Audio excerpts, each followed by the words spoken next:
Assalamualaikum warahmatullahi wabarakatuh and good morning to Sir Fadilul Hisham. We are from Group 5. We would like to present the financial statement analysis for Parkson Holdings Berhad. My name is Nurul Aina Jaya binti Muhammad Daud and I will be the first presenter. Let us begin the presentation with company background.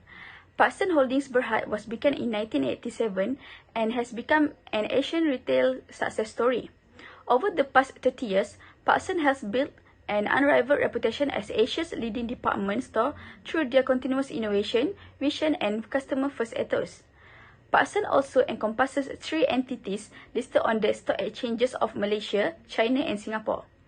These listed entities are Parkson Holdings Berhad, listed on Bursa Malaysia, Parkson Retail Group Limited, listed on the Hong Kong Exchange, and Parkson Retail Asia Limited, listed on the Singapore Exchange.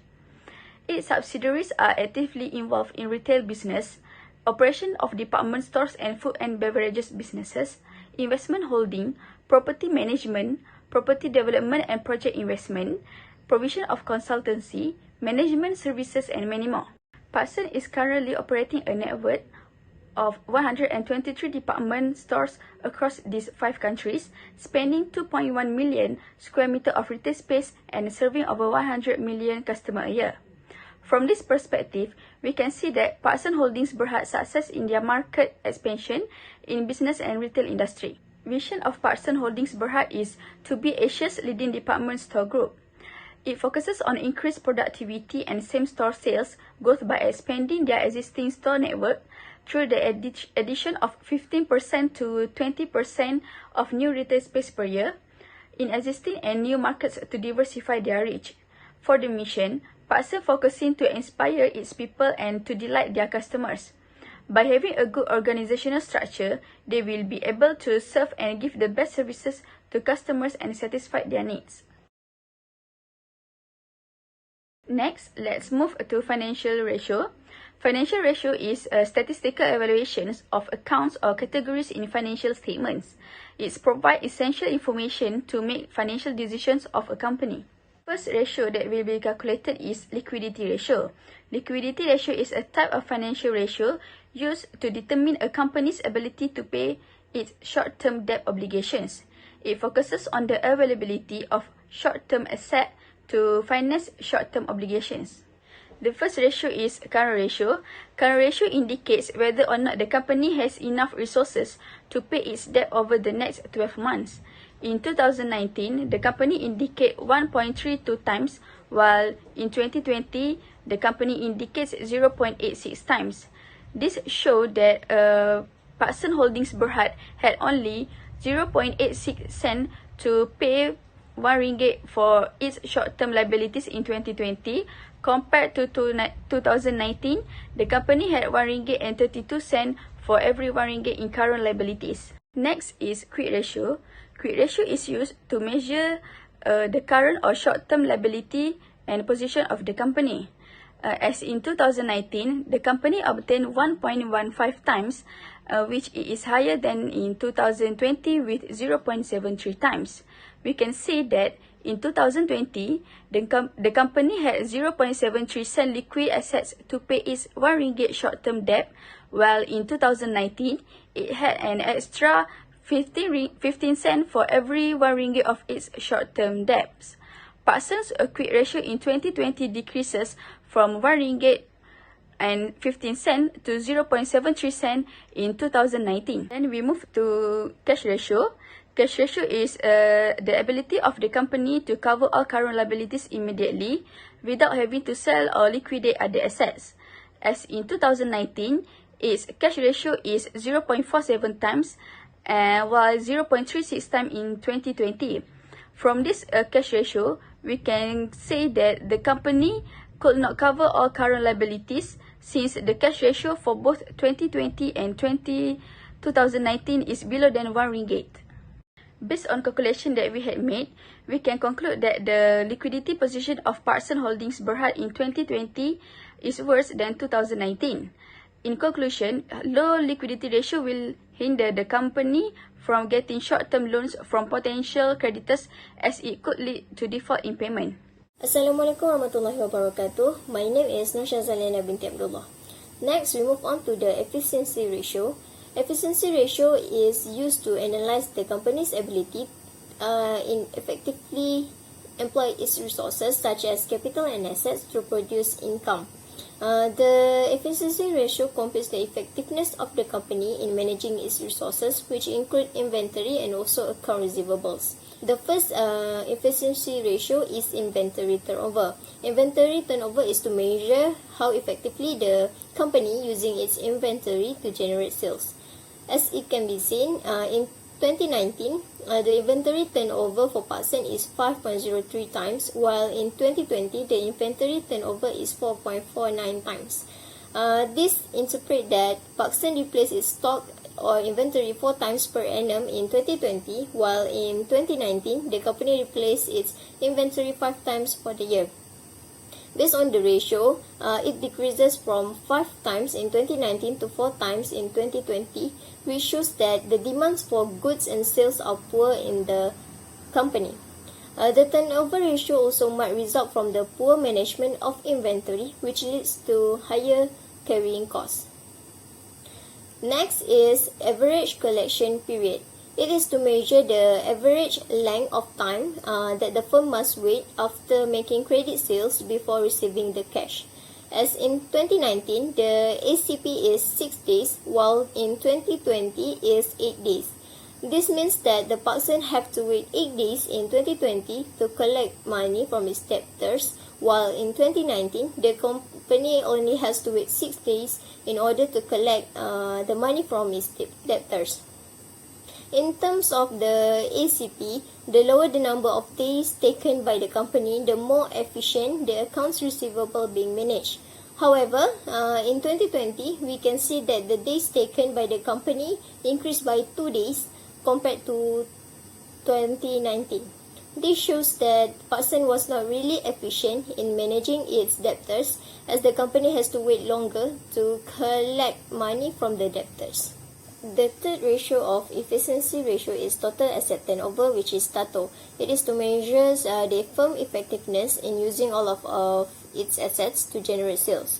As it can be seen, in 2019, the TATO is 0.747 times, while in 2020, it is 0.31 times.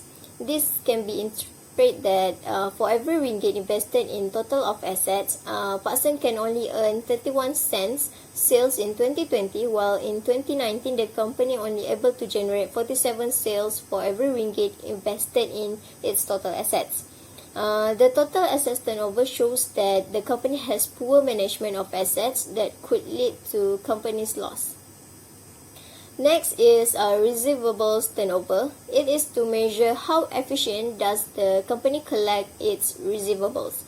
As in 2019, the RT is 54.49 times, while in 2020, it is 41.73 times. This means that the Parkson collects money from its debtor 41 times in 2020, while in 2029, the company collects money from the debtors is 54 times.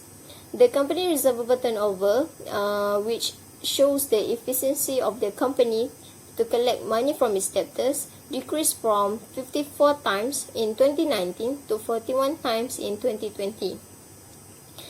For receivable turnover, it is better if the number of times to collect money from its debtors is higher per year, because when money was collected frequently, the cash balance of the company will increase. Lastly is fixed asset turnover, which is FATO.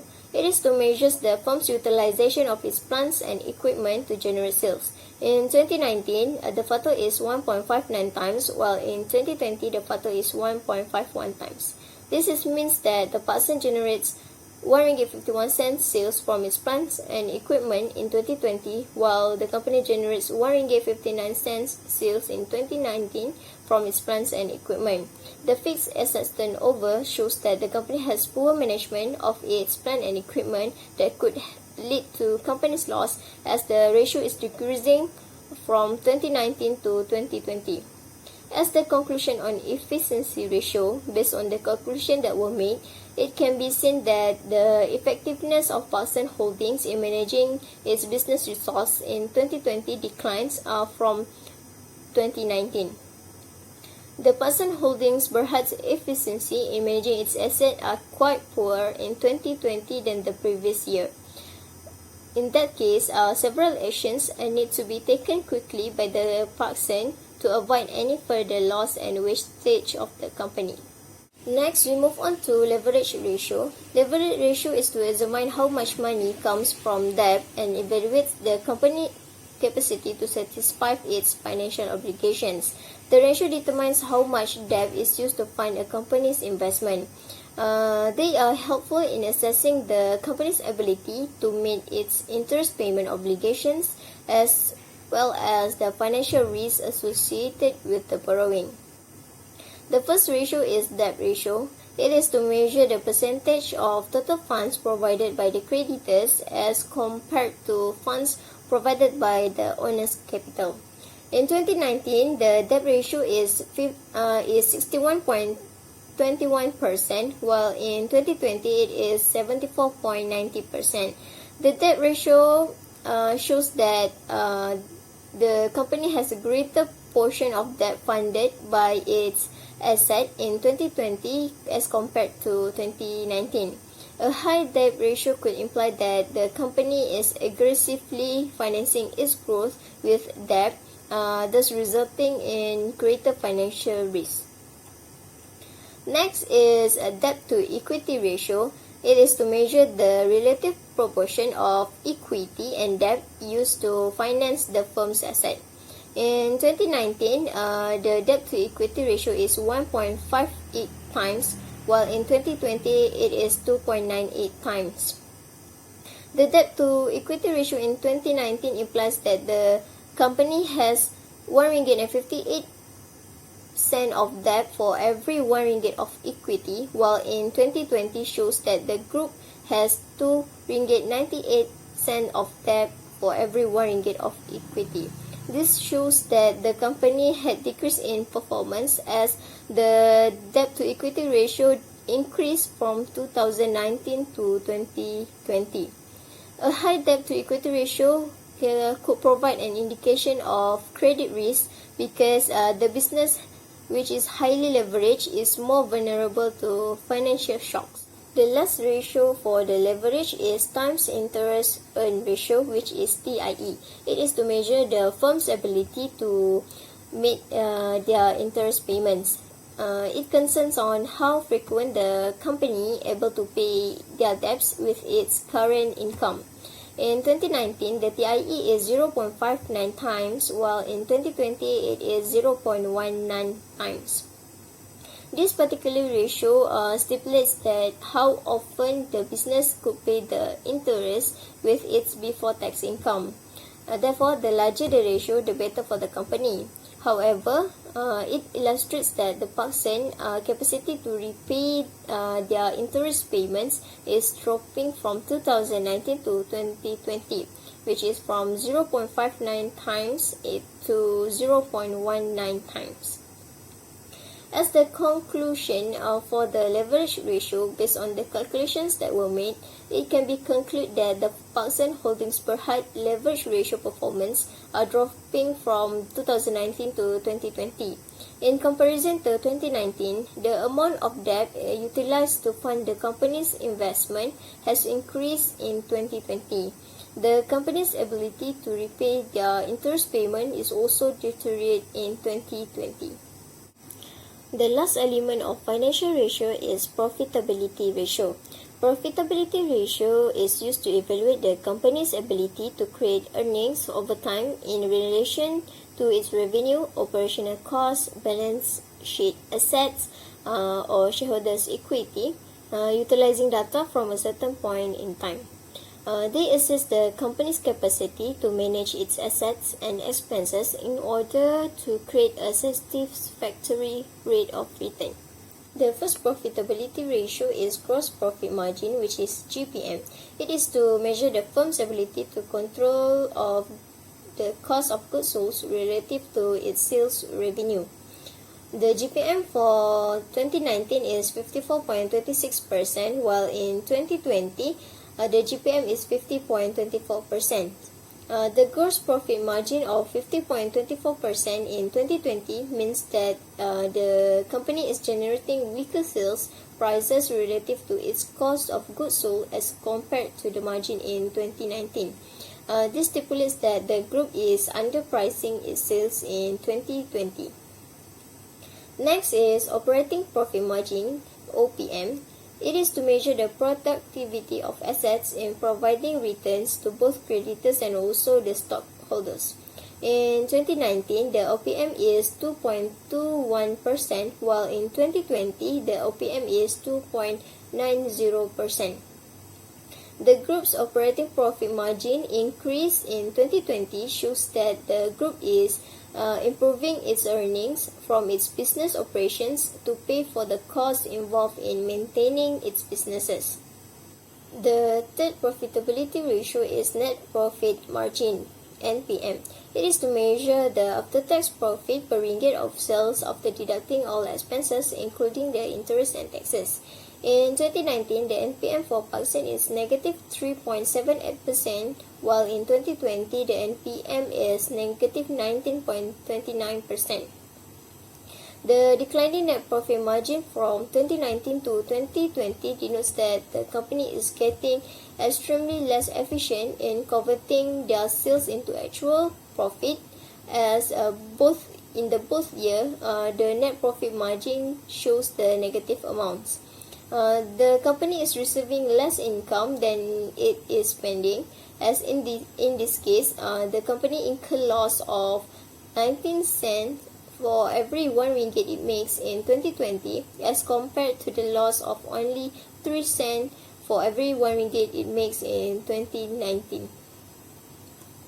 Next is return on assets, which is ROA. It is to measure the firm's overall return on all of its assets investment. It concerns the efficiency of the company management in making its income from its economic resources or assets. In 2019, the ROA for Parkson is negative 1.78%, while in 2020, the ROA is negative 6.00%. The drop in return on assets in 2020 means that the company is generating less profit with each investment it spends. The negative amounts of return on asset in both years could imply that the company is over-investing in its assets that are not effectively produce revenue growth. The last profitability ratio is a return on equity, which is ROE. It measures the rate of return on the investment of the common stockholders. It highlights the efficiency of the organization in managing its capital that its shareholders have invested in. In 2019, the ROE of the company is negative 4.60%, while in 2020, the ROE is negative 23.91%. The negative and declining return on equity suggests that the company facing financial loss across its investments and businesses. It indicates that the company's shareholder value is decreasing because of the mismanagement in reinvesting the company's earning in unproductive assets. As the conclusion on profitability, based on the calculations that were made, the company's potential to generate earnings over time is declining in 2020. The company have lower capacity in 2020 compared to 2019 and manage its assets and expenses in order to provide a respectable rate of return. Thus, it shows that the performance of Parkson Holdings Berhad are worsened in 2020 compared to 2019. Hello, my name is Nurul Aliafaf and I will continue on the conclusion in identifying, analyzing and justifying on how Parkson Holdings Berhad can improve its financial performance. Here we decided to divide the suggestions according to 4 matters, which are in terms of its liquidity, efficiency, leverage and profitability. First and foremost is how to improve the company's liquidity position. As mentioned before, liquidity ratio is used to measure the ability of a company to meet its short-term obligations when they fall due. However, Parkson shows that it has a low liquidity ratio. Thus, in order to increase its liquidity ratio, Parkson should consider switching from short-term loan to long-term loan to finance its business. The reason being is because long-term debt has a longer maturity and lower interest rates. Thus, it will allow the company to have greater resources in funding capital needs of its business. Other than that, Parkson's lower quick ratio may be due to overdraft made by the company. According to Raja, even though the company will have the freedom to decide the amount of repayment every month, overdraft fees and interest could be quite high. This will lead the company to unable to make repayment in a short-term period. Hence, it is suggested for Parkson Holdings to get rid any of its useless assets, especially those depreciated assets, by selling them away. When this is done, Parkson will no longer need to take the asset's depreciation into account anymore, and the money can be used to cover its debt. Not only that, the company's quick ratio as well as its cash ratio will also be increased because selling assets will increase the company's cash balance and its liquidity ratio. Hence, the financial performance of Parkson Holdings Berhad will be improved. Moving on is how to improve Parkson's financial performance in terms of its efficiency. The efficiency of Parkson Holdings Berhad in managing its assets could be improved by enhancing its sales. By this, it means that Parkson needs to improve its marketing strategies in order to attract new customers to consume their products. The easiest and cheapest marketing strategy can be done through social medias such as Facebook and Instagram, as they hold many audiences. Other than social medias, Parkson also should consider organizing promotional events and offers in order to push its sales. Next is to monitor the company's debtors' aging schedule in order to avoid cash shortages and bad debts. This is to decrease the average collection period because the shorter Parkson takes to collect money from debtors, the lower the probability of bad debts. Parkson should also revise back its credit term policy to ensure the debtors pay the company back when it is due. In order to encourage the debtors for a repayment, Parkson can offer a cash discount to its debtors. For example, offer a 2% discount on its invoice for those who make a repayment within 10 days. Next, asset turnover on the other hand can be improved by leasing activities. This is because from the calculation, it is quite impossible for the company to increase its revenue in a short time. Thus, one of the most possible ways to reduce its expenses on assets is by renting the assets. This is because renting assets costs lower than purchasing them, and that Parkson can save some of his cash balances for other crucial matters. By doing so, the efficiency of Parkson in managing its assets would be improved, as well as its financial performance. Hello, my name is Shukrina Batusha bin Hazman. Moving on to the leverage aspects of Parkson Holdings Berhad, it is suggested that more profitable organizations ideally employ debt as tax benefits to maximize profitability. However, organizations must be cautious in employing financial leverage, as a high level of debt may limit the organization's capabilities to enhance performance. Furthermore, a higher debt yields underinvestment or debt overhang issues. When an organization experiences a higher debt, greater risk manifests itself in greater volatility of both net profit and the market value of shareholders' equity. Therefore, in order to improve financial leverage, Parkson Holdings Berhad may consider to restructure its debt. Debt restructuring concerns refinancing existing debt when the loans came with high interest rates. Negotiating debt restructuring with creditors aligns with their best interest because it may help in recouping their initial investment, especially when a higher amount of debt does damage to the creditors. With debt restructuring, the group may ask its creditors to temporarily decrease interest rates or extend repayment terms by adjusting payment dates to give more time for the group to accumulate more money in order to pay off the debt. In favor of the group, Parkson Holdings Berhad may also carry out debt restructuring during a period when the market rates are low. This particularly helps in reducing the group's debt to equity ratio.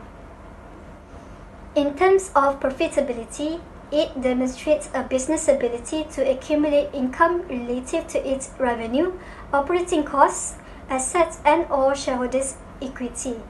Assessing profitability may result in similarity with assessing efficiency, as both determine how well an organization uses its asset to make profit. In order to yield better profitability levels, Parkson Holdings Berhad may perform business valuation in 3 different approaches. The first one is asset approach, whereby the group may assess and evaluate its businesses based on the value of tangible and intangible assets and liabilities. When an organization accurately values its assets, the organization will be able to make decisions on buying or selling company stock, calculate tax dues, and facilitate in applying for loans, whereby banks will evaluate the value of assets that become loan collateral and grant the right premium accordingly. Secondly, income approach concerns the amounts accumulated by present values of the expected future economic benefits produced by the business. In this case, Parkson Holdings Berhad may benefit from this approach by making projections about its future revenue and performance based on its financial history. Last but not least, market approach concerns on the market values of comparable organizations. The upsides of this approach is that it is computed based on publicly available data on comparable transactions by the rival companies in the same industry with a similar business model. Therefore, market evaluation approach can attend fewer subjective assumptions than alternative assumptions. As to conclude the overall discussion, all the ratios that has been calculated are able to show the overall financial performance of Parkson Holdings Berhad.